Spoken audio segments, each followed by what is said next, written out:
هاد الماتش راه عاودتو 3 المرات وكذاب اخي. فكروا حسام حسن على الماتش اللي درنا كونت راه ضربوا 15 باس 15 تير، وحده منهم في الاخر جات في الشبكه. السلام عليكم ورحمه الله فخامه المغرب. بقات يفصلنا الماتش المغرب والسنغال سوايع قليله، نحلوا في الماتش، نعرفوا التفاصيل ونقاط القوه ونقاط الضعف المنتخب السنغالي والمنتخب المغربي. المنتخب السنغال عنده 3 ديال لي كلي جو: ساديو ماني، اسماعيل سار ونيكولاس. هادو الا لاحظتوا في الماتش ديال مصر، هاد الماتش راه عاودتو 3 المرات وكذاب اخي.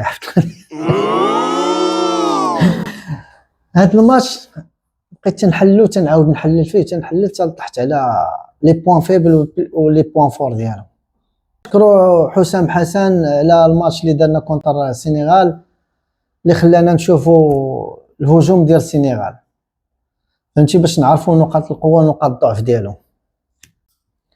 نقاط القوه ديالهم وهما عندهم المرتدات سريعين في الكونتر، وتيلعبوا من رجل لرجل، وتيلعبوا على اللي زال، وتيحاولوا ايفيتيو الميليو، تيحاولوش يلعبوها بزاف في الوسط، تيبغيو يضربوها ضربه واحده. علاش؟ باش ما تمشيش ليهم من رجليهم تولي الكونتر.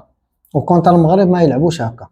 ونقطه القوه اللي عندهم انهم تعتمدوا على الفراب من البعيد. هذه كما كانت عند شكل الكاميرون كانت عندها واحد النقطه هي ديال بيمو تيمشي للجناب، ونيجيريا كانوا تعتمدوا على جو ديريكت ولا تيلعبوا لنا مور ظهرنا. بدورهم تعتمدوا على كما تنقول لك نصف هدف، هو التير من البعيد من خارج كارو 18، فيما تيجي عنده تيشير عليها. على التير من البعيد هو باباغاي ولا مين كامارا، تكون الفرقه دايره بركبه تعتمدوا على الفراب من البعيد من خارج كارو 18. هادشي اللي وقع مع مصر. مع مصر اللي جينا نحسبوا راه ضربوا 15 باس 15 تير، وحده منهم في الاخر جات في الشبكه. هذه كانوا شوف داخله عندهم في سيستم جو، ماشي زعما صدفه بنادم تيشد يبقى تيقول لك شحال من واحد كان تيقول لك تيشد تيبقى يتيل. لا، راه داخله عندهم في سيستم جو ديالهم. ملي تيلقاو بنادم متمركزين تيبقى يتيل وتيقول لك شنو تضرب، تضرب في لا ديفونس والدخول غادي تطلع حدا البوطو غادي. مهم عندهم كما تنقول نصف فرص من نصف فرصه ديال الهدف. ثاني حاجه عندهم نقطه الضعف ديالهم هي لا بريسيتيون. راه تا هما في كونديسيون فيزيك راه كيبحالنا كيبحالهم، كونديسيون فيزيك كيبحالنا ما طواكار ما نفس لافور ديالهم هي لا بريسيتيون. من لا كوتي من الجناب من الباندات تيكون عندهم واحد الارتباك في الكرات العرضيه، تيردوهم معذبين. ندخلوا للماتش ونشوفوا التفاصيل ديال الماتش. شوف ايبغيو يدخلوك هما الماتش، ايبغيو يدخلوك برمام ميطا، ايبغيو يديروا لنا على داك الضغط البريس، ايبغيو يبريسون عارفين حنا لاعبين 120 دقيقه، ايبغيو يستهلكوا الفيزيك اللي عند المغرب. هذه غادي يلعبوا عليها 200% غادي يلعبوا عليها ويخدم عليها المدرب. حتى هما فرقه اللي تاكتيك ما تتلعبش الكره، تيلعبوا على التاكتيك بحال المغرب مقاربين في لي جو ديالهم، انهم فرقه ما تخش تلعب معاك الكره وزعما تلعب معاك مفتوح.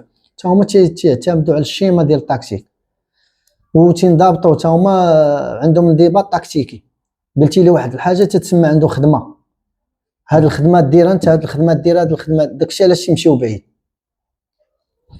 ومن نقاط القوه اللي عندهم تيلعبوا جو ديريكت، تيلعبوها في الجناب. مثلا جيت حكيمي ولا جيت المزراوي، علاش؟ باش مثلا حكيمي يطلع بلا ديطونت باش تهبط دوزيام بال تياخذها اسماعيل سار وتيلونسيها في نفس الوقت وانتوش تيضربها الماني عاوتاني لوطر كوتي. هكا تعتمدوا بحال كنا درنا حنا كونتر نيجيريا، تنضربوا كوارطي تلعبوا جو ديريكت، جو الديت، يا اما الكعبيه يا اما الابراهيم يا اما هذيك، وتطيح الكره الثانيه العيناوي. هذه تعتمدوا عليها بزاف. الماتش تعتمد على انصاف الفرص، راه فينال يا شمتني يا نشمتك. والمغرب الحاجه اللي فيهم زوينه في التكتيك ديالهم، ما تنخليوش حتى هما تيمتازوا بالكورنينات لي بالاريتي الفراب كما قلت لكم من البعيد. ولكن الحاجه اللي في المغرب عندهم واحد الانضباط تكتيكي زوين، لانك دائما تيبريسك ما تيخليكش كاع تفكر لما تمرر، ولا تفكر تفرابي، ولا تفكر تضربها في ليزال. هذه من قوه المغرب، لانك ما يخليهمش يضغطوا علينا ولا يمارسوا علينا. في حاله الكونديسيون فيزيك تنتمنى ان شاء الله ما يخيبش ضمن نقاط القوه. كما قلت لكم عندهم الجول، حتى هو راه 4 الماتشات ما تماركاوش عليه. كذلك بحال بونو اللي 5 الماتشات ما تماركاوش عليه، هو صمام ديال المنتخب المغربي وبطل الضربات الترجيحيه.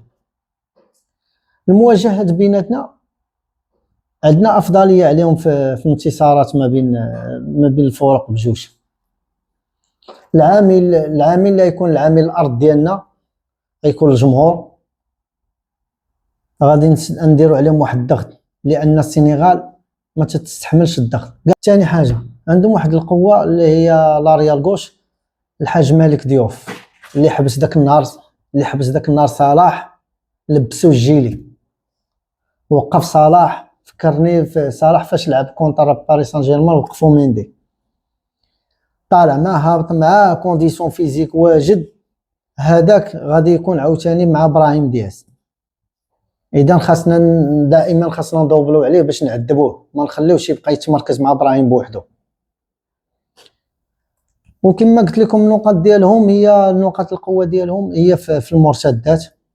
هما سرع في المرتدات. راه كونتر مصر على هما باش يفوقوا على مصر كانت تتمتاز بالقوه ديال الكونتر اتاك. راه هادشي اللي كان عند مصر، راه تيسمحوا لك في الميليو، تيسمحوا لك هما تعتمدوا على الباندات وكان تعتمدوا على الكونتر.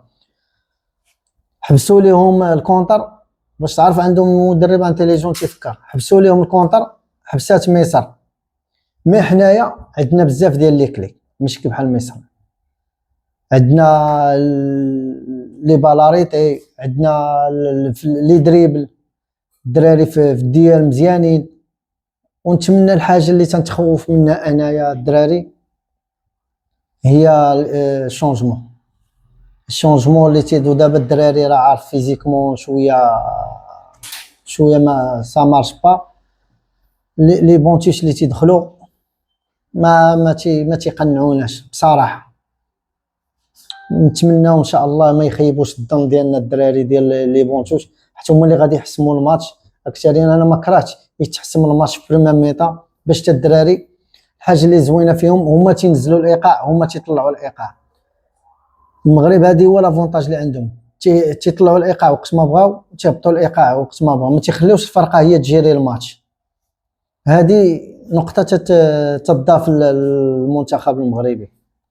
وكما قلت لكم الحاجه اللي خاصنا نخدموا عليها هي البونتوش. يحاول الركراك يحط الرجل المناسب المكان المناسب. هي ذاك المره كما قلت لكم في التحليل اللي قبل منه كان غادي مزيان الماتش كونتر نيجيريا مزيان. الحاجه اللي كنت نتسنى انا كون حط ايغامان يحطوا في لاطاك راس حربه، وكان يدخل الرحيمي في الباندا بلاصه الزلزولي والياس اخوماش، وكانوا يكملوا لورو اللي داروا الدراري باش يزيدوا يعيهم. ملي دخلتي ايغامان في الباندا ما عندوش مع الباندا، دخلتي نصيري في فون بوينت مابقاوش يوصلوني كواري بزاف، والياس ما وصل، الياس اخوماش ما وصلوش كواري بزاف. اللهم ان داك الميليو اللي بقى خدام اللي تيشتغل بزاف، وكانوا الدراري تيديفونسيو بزاف لا من الميليو لا من لاطاك. وفي الفينال ان شاء الله غادي نكون نلعبوا كما تيقول لك هادئين وما غاديش نتاثروا حتى ما بقى لنا الماتش، ما بقى لنا الحلم ديالنا والحلم المغاربه كاملين 90 دقيقه. البيت قلت لكم ما كرهش يجي بريمير ميطا، حتى ابراهيم دابا بغينا يحطم الرقم القياسي ديال كاس افريقيا في بلادو، والدريري يستاهل. تيبان انه فهمتي حاب المغرب، عنده داك الشرف ديال تا مغربيت. ويدي لنا ان شاء الله احسن لاعب في افريقيا وهداف ديال افريقيا والكره الذهبيه. كما قلت لكم الفرقه اللي تتربح نشونج با، غادي يدخل بنفس الاسلوب ونفس هذيك. كي بغيتي السنغال حفظيني ولا ما تحفظينيش راه هكا. غارديان بيت راه بونو، لاريال ذروه حكيمي، لاكس اكرد، ماسينا، لاغوش مزراوي. المليون تيران ريكيبيراتور غيكون العيناوي. مونور جو الياس، ماشي الياس، بلال خنوس. والصابيري في ميليو اتاكون. وفي لي زاتاكون كاين في لا دروات ابراهيم، في لاغوش الزلزولي، وراس الحربه هو الكعبي. ولي شونجمون اللي تنظن غادي يكون الماتش راه غادي يبدا هكا، غادي نصبروا بلوك ميديوم، هما يبقى يقلبوا على الترو منين يبقى يدوزوا في الترو. الحاجه اللي زوينه في المغرب ان تيتلاصق داك الميليو مع لا ديفونس وتيحكمهم وسطهم.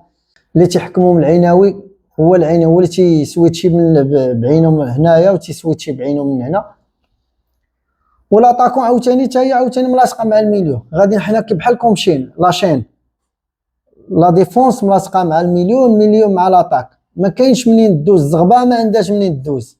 ماني تعتمد على داك على لي دريبل وسبريت، ما يلقاش فين يجري، ما يخليوش ليه فين يجري. والحاجه اللي زوينه دائما تندخلوا بنادم في طريونغ اللي تيكون هاز الكره، تنسدوا عليه كاع الممرات، يا اما يخرج للشوت يا اما يدريبل يا اما تمشي ليه.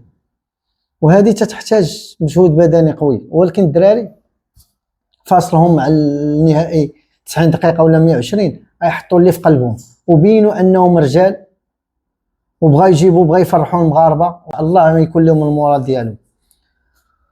من جهه اخرى كما قلت لكم البونتوش هو التخوف ديالي. انا اقسم بالله ما مخوف من الاونستي. علاش؟ حيت بان، شوف بان هو نيفو ديالهم، بان المستوى انهم شوف تيطلعوا الريتم وقت ما تيبغيو، تيطيحوا وقت ما كاينش شي فرقه تطلع عليهم الريتم وما يطلعوش معاهم الريتم. انا غير البونتوش يدخلوا حتى هما يدخلوا في الماتش، ما يدخلوش مخلوعين.